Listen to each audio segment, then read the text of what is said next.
संपूर्ण श्रीमद् भगवत गीता सार भारतीय धर्म और दर्शन की अत्यंत मूल्यवान रोशनी है, जो हमें जीवन के महत्वपूर्ण मुद्दों को समझाने और उन्हें सफलता की ओर मोड़ने का मार्ग दिखाती है। यह ग्रंथ भगवान श्री कृष्ण द्वारा अर्जुन को दिए गए उपदेशों का संक्षेपित रूप है, जिनमें कर्म, भक्ति और ज्ञान के माध्यम से सही दिशा में आगे बढ़ने की सीख छिपी है। गीता सार हमें संघर्षों के समय में भी सच्चे लक्ष्य की प्राप्ति के लिए आत्मविश्वास और साहस देती है। यह एक मार्गदर्शक है जो समय के साथ अपना महत्व बरकरार रखता है और हमें जीवन के विभिन्न पहलुओं में सफलता पाने के लिए प्रेरित करता है। यह ग्रंथ मानवता के लिए नेतृत्व, सहयोग और आध्यात्मिक विकास की मांग करता है और हमें सफल और संतुष्ट जीवन की ओर एक पथ प्रदर्शक बनाता है। आइए संक्षेप में गीता के 18 अध्यायों को बारी बारी से समझेंगे। भगवद गीता का अध्याय 1, जिसका शीर्षक अर्जुन की निराशा, आगे आने वाली गहन शिक्षाओं के लिए मंच तैयार करता है। इसमें युद्ध के मैदान में अर्जुन की आंतरिक उथल पुथल और झिझक को दर्शाया गया है। यह अध्याय अर्जुन के प्रारंभिक संदेहों और भय को प्रदर्शित करके हमें प्रेरित करता है, जो हमारे अपने जीवन में आने वाली चुनौतियों से संबंधित हैं। भगवद गीता का अध्याय 1, जिसका शीर्षक अर्जुन की निराशा, आगे आने वाली गहन शिक्षाओं के लिए मंच तैयार करता है। इसमें युद्ध के मैदान में अर्जुन की आंतरिक उथल पुथल और झिझक को दर्शाया गया है। यह अध्याय अर्जुन के प्रारंभिक संदेहों और भय को प्रदर्शित करके हमें प्रेरित करता है, जो हमारे अपने जीवन में आने वाली चुनौतियों से संबंधित हैं। इस अध्याय से हम जो प्रेरणा ले सकते हैं वह यह विचार है कि सबसे सक्षम और साहसी व्यक्ति भी संदेह और अनिश्चितता के क्षणों का अनुभव कर सकते हैं। जिस तरह अर्जुन अंततः अपनी जिम्मेदारियों का सामना करने की ताकत पाता है, उसी तरह हम भी बहादुरी और अटूट प्रतिबद्धता के साथ अपनी चुनौतियों का सामना करने के लिए अपने आंतरिक संकल्प और दृढ़ संकल्प को जगा सकते हैं। इस धारणा को पुष्ट करता है कि आत्म खोज और आंतरिक शक्ति के माध्यम से हम निराशा के क्षणों पर काबू पा सकते हैं और सफलता और आत्म प्राप्ति की दिशा में अपनी यात्रा जारी रख सकते हैं। यह हमें अपने भीतर के योद्धा को खोजने और लचीलेपन और साहस के साथ जीवन की लड़ाइयों का सामना करने के लिए प्रेरित करता है।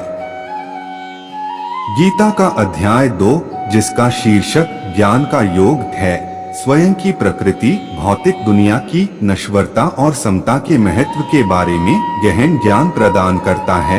यह सफलता और विफलता, खुशी और दर्द, लाभ और हानि पर एक संतुलित दृष्टिकोण को प्रोत्साहित करके हमें प्रेरित करता है। प्रेरणा इस विचार से ली जा सकती है कि जीवन की नश्वरता को स्वीकार करके और अपने आंतरिक विकास पर ध्यान केंद्रित करके हम प्रतिकूल परिस्थितियों पर काबू पा सकते हैं और लचीलेपन के साथ अपने लक्ष्यों का पीछा कर सकते हैं। जिस तरह अर्जुन को युद्ध के मैदान में अपना कर्तव्य पूरा करने के लिए प्रेरित किया जाता है, उसी तरह हमें जीवन की चुनौतियों का साहस और दृढ़ संकल्प के साथ सामना करने की याद दिलाई जाती है। यह अध्याय इस धारणा को पुष्ट करता है कि आत्म जागरूकता और उद्देश्य की भावना के माध्यम से हम भौतिक सफलता और आध्यात्मिक पूर्ति दोनों को बनाए रखने और प्राप्त करने के लिए प्रेरणा पा सकते हैं। यह हमें अपना संयम बनाए रखने और शक्ति और अनुग्रह के साथ अपने जीवन की यात्रा पर आगे बढ़ने के लिए प्रोत्साहित करता है। अध्याय 3, निःस्वार्थ कर्म का योग, निःस्वार्थ सेवा और कर्तव्य का महत्व सिखाता है। यह इस बात पर जोर देकर हमें प्रेरित करता है कि हमारी जिम्मेदारियों की पूर्ति, जिसे धर्म कहा जाता है, व्यक्तिगत और आध्यात्मिक विकास के लिए महत्वपूर्ण है। भगवान कृष्ण इस बात पर प्रकाश डालते हैं कि कर्म जीवन की आधारशिला है और समर्पण के साथ और परिणामों के प्रति लगाव के बिना अपने कर्तव्यों का पालन करने से सफलता मिलती है।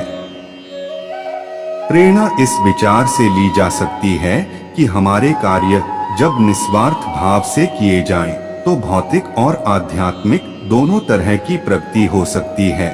जिस प्रकार अर्जुन को युद्ध के मैदान में अपना कर्तव्य निभाने के लिए प्रोत्साहित किया जाता है, उसी प्रकार हमें जीवन की चुनौतियों का दृढ़ संकल्प के साथ सामना करने के लिए प्रोत्साहित किया जाता है। यह जानते हुए कि प्रत्येक कार्य आत्म प्राप्ति और सफलता की दिशा में एक कदम हो सकता है। निस्वार्थ कार्य और कर्तव्य की भावना के माध्यम से हम अपने जीवन में प्रेरणा और उद्देश्य पा सकते हैं, जिससे सांसारिक उपलब्धियां और आध्यात्मिक पूर्ति दोनों हो सकती हैं। भगवद गीता का अध्याय 4, जिसका शीर्षक ज्ञान का योग और कर्म के अनुशासन है, ज्ञान, कर्म और आध्यात्मिकता के बीच संबंधों पर प्रकाश डालता है।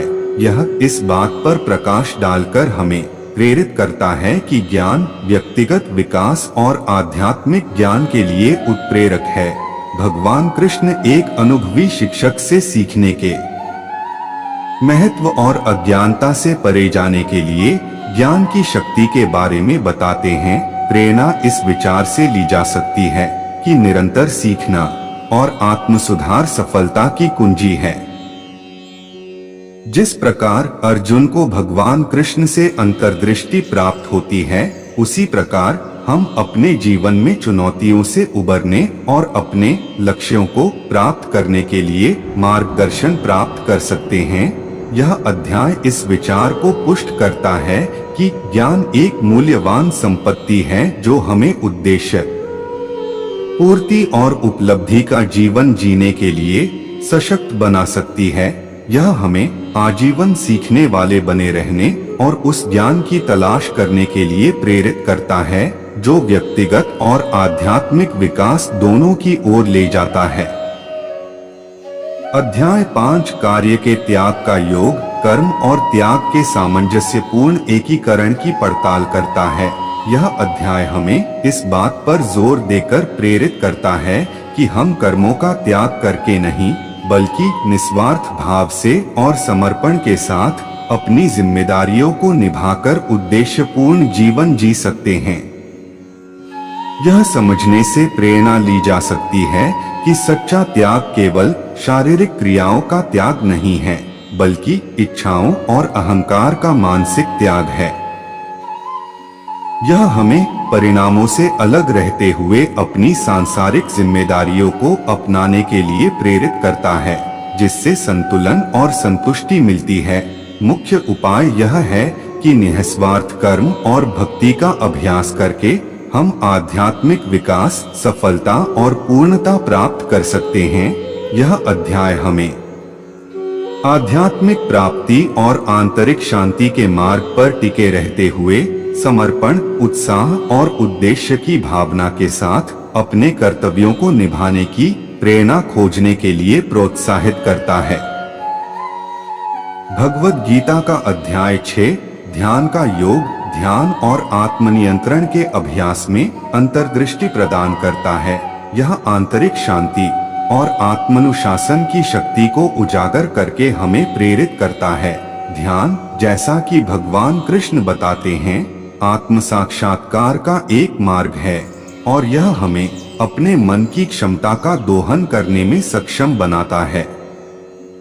हमें ध्यान को अपने दैनिक जीवन में शामिल करने के लिए प्रोत्साहित करता है, क्योंकि यह बाहरी दुनिया की अराजकता से मुक्ति प्रदान करता है। यह हमें याद दिलाता है कि मन को प्रशिक्षित करके हम तनाव, चिंताओं और चुनौतियों को समता और ध्यान से दूर कर सकते हैं। मुख्य उपाय यह है कि ध्यान और आत्मनियंत्रण के माध्यम से हम आत्मनिपुणता प्राप्त कर सकते हैं और मानसिक स्पष्टता, लचीलापन और आंतरिक शांति द्वारा चिह्नित जीवन जी सकते हैं। यह हमें इन प्रथाओं को अपनाने और एक पूर्ण, संतुलित और सफल जीवन के लिए अपनी पूरी क्षमता का उपयोग करने के लिए प्रेरित करता है। अध्याय 7 ज्ञान और बुद्धि का योग दिव्य और भौतिक दुनिया की प्रकृति पर प्रकाश डालता है। यह अध्याय हमें इस बात पर प्रकाश डालते हुए प्रेरित करता है कि ज्ञान ब्रह्मांड और उसमें हमारे स्थान को समझने की कुंजी है।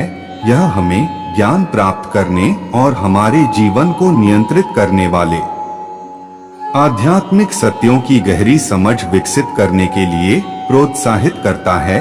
ज्ञान प्राप्त करके हम जीवन की चुनौतियों का सामना शालीनता से कर सकते हैं और जानकारी पूर्ण निर्णय ले सकते हैं, जिससे व्यक्तिगत विकास और पूर्ति होती है। जैसे ही भगवान कृष्ण अपनी दिव्य अभिव्यक्तियां प्रकट करते हैं, हमें हमारे भीतर मौजूद अपार संभावनाओं की याद आती है। यह अध्याय इस विचार को पुष्ट करता है कि ज्ञान एक शक्तिशाली उपकरण है जो हमें बाधाओं को पार करने और उद्देश्य और अर्थ से भरा जीवन बनाने की शक्ति देता है। यह हमें सीखने को अपनाने, ज्ञान प्राप्त करने और इसे व्यक्तिगत और आध्यात्मिक सफलता की दिशा में अपनी यात्रा में लागू करने के लिए प्रेरित करता है। अध्याय 8 अविनाशी ब्रह्मा परमात्मा की शाश्वत प्रकृति और मृत्यु के बाद आत्मा की यात्रा को प्रकट करता है। यह अध्याय हमें इस विचार पर प्रकाश डालते हुए प्रेरित करता है कि जीवन एक निरंतरता है जो जन्म और मृत्यु की सीमाओं से परे है। यह हमें हमारे सामने आने वाली अस्थायी चुनौतियों से परे देखने और हमारे भीतर की स्थायी भावना को पहचानने के लिए प्रोत्साहित करता है। यह समझने से प्रेरणा ली जा सकती है कि इस जीवन में हम जो विकल्प और कार्य करते हैं उनका हमारे भविष्य पर गहरा प्रभाव पड़ता है। जिस तरह भगवान कृष्ण शरीर छोड़ने की प्रक्रिया समझाते हैं, उसी तरह हमें उद्देश्य के साथ जीने और आध्यात्मिक विकास की तलाश के महत्व की याद दिलाई जाती है।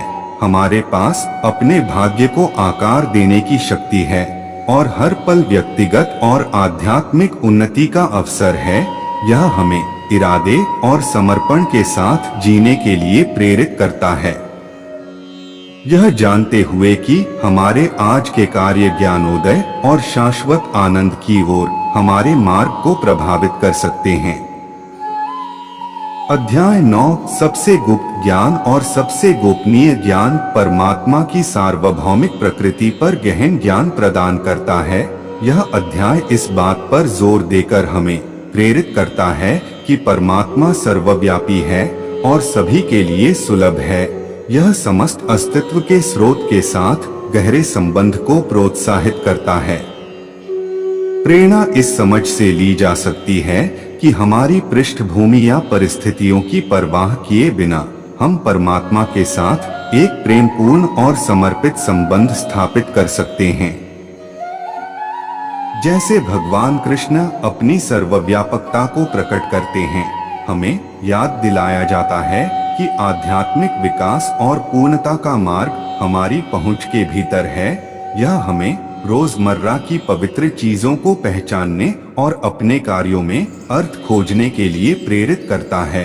परमात्मा दूर नहीं है, बल्कि हमारे जीवन में निरंतर मौजूद है, हमारा मार्गदर्शन करने और प्रेरित करने के लिए तैयार है। यह विश्वास पैदा करता है कि हम परमात्मा के साथ इस संबंध को अपनाकर एक उद्देश्यपूर्ण और आध्यात्मिक रूप से समृद्ध जीवन जी सकते हैं। अध्याय 10 जिसका शीर्षक दिव्य महिमाओं का योग है, परमात्मा की सर्वव्यापकता और सर्वशक्तिमानता का एक शक्तिशाली अनुस्मारक है। यह अध्याय इस बात पर हमें प्रेरित करता है कि महानता और दिव्यता हमारे जीवन के हर पहलू में पाई जा सकती है। यह हमें सामान्य, रोजमर्रा और असाधारण में परमात्मा को पहचानने के लिए प्रोत्साहित करता है। जैसे ही भगवान कृष्ण ने अपनी लौकिक अभिव्यक्तियां प्रकट की, हमें याद दिलाया गया कि हमारे भीतर महानता प्रकट होने की प्रतीक्षा कर रही है। यह समझने से प्रेरणा ली जा सकती है कि हमारे पास अपने कार्यों में प्रेम, करुणा और ज्ञान जैसे दिव्य गुणों को अपनाने की क्षमता है। जीवन के सभी पहलुओं में परमात्मा की उपस्थिति को पहचानना हमें उत्कृष्टता के लिए प्रयास करने, सकारात्मक प्रभाव डालने और अपनी वास्तविक क्षमता को पूरा करने के लिए प्रेरित कर सकता है। यह इस विचार को पुष्ट करता है कि महानता हमारी पहुंच से परे नहीं है, यह हमारे भीतर है, हमारे विचारों और कार्यों में व्यक्त होने की प्रतीक्षा कर रहा है। अध्याय 11 ब्रह्मांडीय स्वरूप का दर्शन एक गहन रहस्योद्घाटन है, जहां भगवान कृष्ण अर्जुन को अपना सार्वभौमिक और विस्मयकारी ब्रह्मांडीय रूप प्रकट करते हैं। यह अध्याय ब्रह्मांड की असाधारण प्रकृति और परमात्मा की असीम शक्ति पर प्रकाश डालकर हमें प्रेरित करता है। यह हमें विश्व की विशालता और उसमें अपने स्थान को पहचानने के लिए प्रोत्साहित करता है।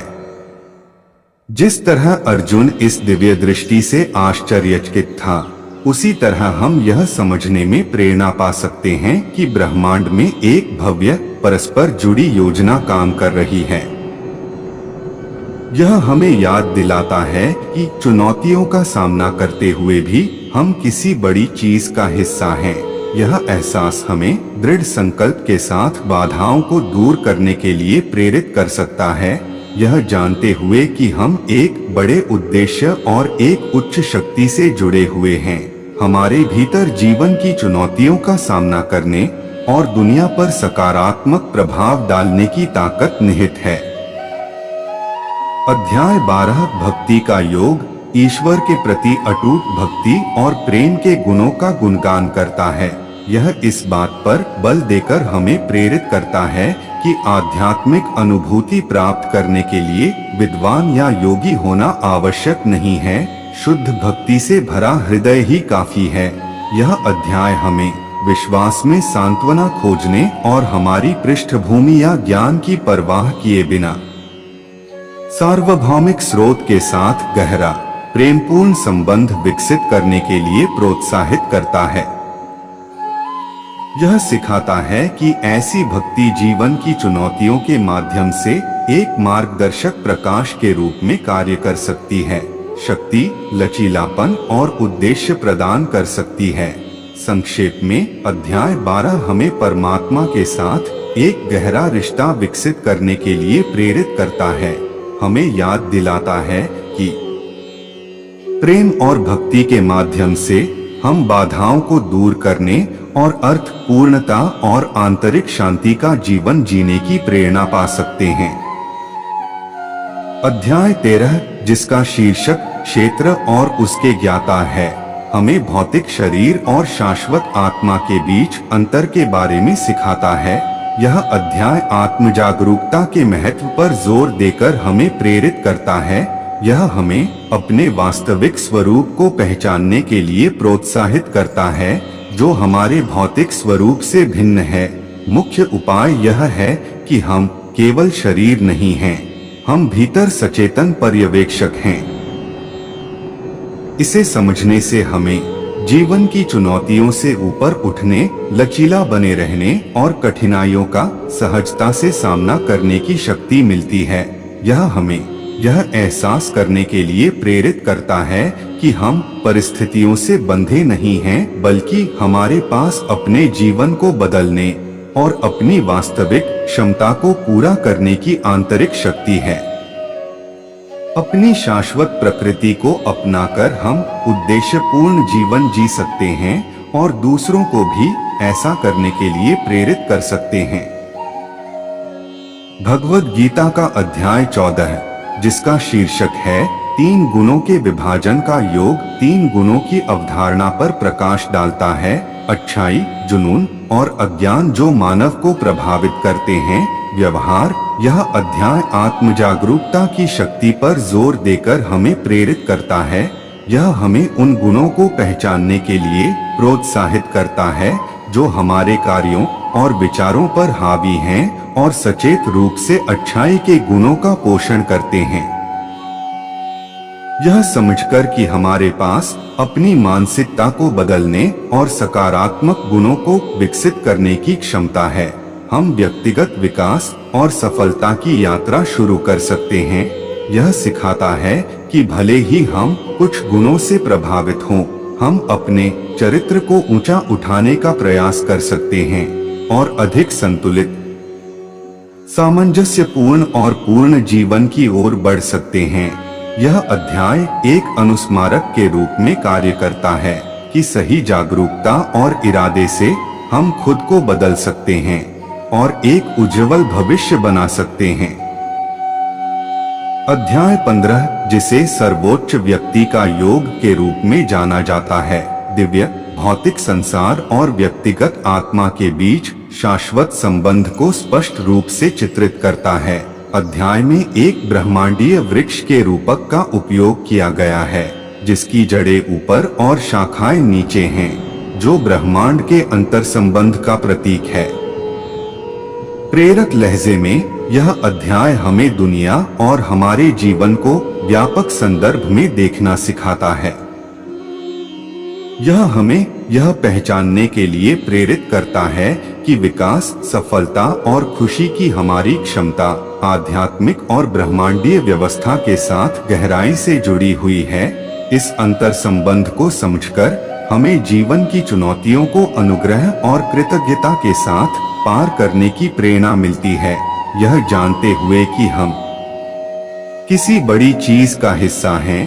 यह हमें भौतिक संसार में निहित रहते हुए आध्यात्मिक ज्ञान के लिए प्रयास करने के लिए प्रोत्साहित करता है, हमारी यात्रा में उद्देश्य, पूर्ति और सद्भाव की भावना को बढ़ावा देता है। अध्याय 16 दैवीय और आसुरी गुणों के बीच अंतर पर प्रकाश डालता है, जिसमें विनम्रता, करुणा और सच्चाई बनाम अहंकार और धोखे जैसे नकारात्मक गुणों पर प्रकाश डाला गया है। यह चयन की शक्ति को रेखांकित करके हमें प्रेरित करता है। हम सचेत रूप से उन गुणों को अपनाने का विकल्प चुन सकते हैं जो हमारे चरित्र और कल्याण को उन्नत करते हैं, जिससे हम अधिक संतुष्टिदायक जीवन जी सकते हैं। यह अध्याय हमें यह पहचानने के लिए प्रोत्साहित करता है कि हमारे कार्य और विचार हमारे आंतरिक गुणों से आकार लेते हैं। सकारात्मक गुणों को विकसित करके और सचेत रूप से नकारात्मक गुणों से बचकर हम अपने जीवन को बेहतरी के लिए बदल सकते हैं। यह एक अनुस्मारक है कि हमारे पास अपनी पसंद के माध्यम से अपने भाग्य को आकार देने की क्षमता है। दृढ़ संकल्प और आत्म जागरूकता के साथ हम अच्छाई, अखंडता और सफलता से भरा जीवन जी सकते हैं। भगवद गीता का अध्याय 17 अच्छाई, जुनून और अज्ञान के गुणों के आधार पर 3 प्रकार के विश्वास की पड़ताल करता है। यह हमें सिखाता है कि हमारे विश्वास की प्रकृति हमारे कार्यों और चरित्र को आकार देती है। प्रेरक ज्ञान इस समझ से लिया जा सकता है कि हमारी मान्यताएं हमारी पसंद और व्यवहार को प्रभावित करती हैं। जब हम अच्छाई में निहित विश्वास पैदा करते हैं, तो यह करुणा, पवित्रता और सकारात्मक कार्यों से भरे जीवन की ओर ले जाता है। यह अध्याय हमें उच्च आदर्शों और मूल्यों के प्रति अपने विश्वास को बढ़ाने के लिए प्रेरित करता है। यह पहचानते हुए कि हमारे विचार और विश्वास शक्तिशाली ताकतें हैं जो हमारे भाग्य को आकार देते हैं। अच्छाई पर आधारित विश्वास को सचेत रूप से पोषित करके हम व्यक्तिगत और आध्यात्मिक विकास के मार्ग पर चल सकते हैं, जिससे हमारे जीवन और हमारे आसपास की दुनिया पर सकारात्मक प्रभाव पड़ेगा। भगवद गीता का अध्याय 18 अंतिम अध्याय एक पूर्ण और सफल जीवन के लिए एक रोड मैप प्रदान करता है।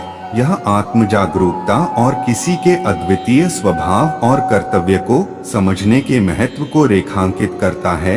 यह अध्याय हमें हमारी अंतर्निहित शक्तियों और झुकावों को पहचानने से हमें एक ऐसा रास्ता चुनने का अधिकार मिलता है, जो हमारे प्रामाणिक स्वयं के साथ संरेखित होता है, जिससे व्यक्तिगत पूर्ति और सफलता मिलती है। इसके अलावा यह इस बात पर जोर देता है कि सच्ची सफलता केवल अंतिम परिणामों के बारे में नहीं है, बल्कि हमारे कार्यों के पीछे समर्पण और इरादे के बारे में भी है। यह दृढ़ता को प्रोत्साहित करता है, हमारी गहरी बुलाहट के अनुरूप चुनाव करता है और आध्यात्मिक विकास और उपलब्धि के लिए हमारी खोज में लचीलापन बनाए रखता है। अपने सच्चे स्वरूप को समझकर और अपने धर्म के साथ सद्भाव में रहकर हम अपने जीवन की यात्रा में आवश्यक प्रेरणा और पूर्ति पा सकते हैं, जिससे व्यक्तिगत और आध्यात्मिक सफलता दोनों का मार्ग प्रशस्त होगा। अंत में भगवद गीता आध्यात्मिक ज्ञान और दार्शनिक गहराई का एक कालातीत प्रतीक है। संपूर्ण श्रीमद् भगवत गीता के सार में हम अपने जीवन के लिए प्रेरणा का एक स्रोत खोजते हैं। यह प्राचीन पाठ हमें साहस के साथ चुनौतियों का सामना करना, समर्पण के साथ अपने कर्तव्यों को पूरा करना और बाधाओं को दूर करने के लिए ज्ञान प्राप्त करना सिखाता है। यह हमें बताता है कि ताकत हमारे भीतर निहित है और हमें अपने भाग्य का निर्माता बनने के लिए प्रोत्साहित करती है।